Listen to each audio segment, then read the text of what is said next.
বাংলাদেশের পণ্য রপ্তানিতে ভারতের নিষেধাজ্ঞায় বাংলাদেশের চেয়ে ভারতের বেশি ক্ষতি হবে বলে মন্তব্য করেছেন স্থানীয় সরকার, পল্লী উন্নয়ন সমবায়, যুব ও ক্রীড়া উপদেষ্টা আসিফ মাহমুদ সজীব ভূঁইয়া। বিস্তারিত থাকছে জাকিরের তথ্যচিত্রে। দুপুরে সাভারে জাতীয় যুব উন্নয়ন ইনস্টিটিউটে এক যুব সমাবেশে যোগ দিয়ে সাংবাদিকদের সাথে আলাপকালে তিনি কথা বলেন। তিনি এ সময় আরো বলেন, ভারত বাংলাদেশে বেশি পণ্য রপ্তানি করে থাকে। যেহেতু ভারত বাংলাদেশি পণ্যের উপর নিষেধাজ্ঞা দিয়েছে, তাই আমরা বিকল্প ব্যবস্থা খুঁজছি।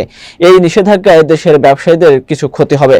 তিনি আরো বলেন, ইশরাকের বিষয়টি যেহেতু আদালতের উপরে বিচারাধীন রয়েছে, তাই এ বিষয়ে কোনো মন্তব্য করা সমীচীন নয়। এ সময় যুব ও ক্রীড়া মন্ত্রণালয়ের সচিব মাহবুব উল আলম, যুব উন্নয়ন অধিদপ্তরের মহাপরিচালক গাজী মোহাম্মদ সাইফুজ্জামান সহ আরো অনেকে উপস্থিত ছিলেন।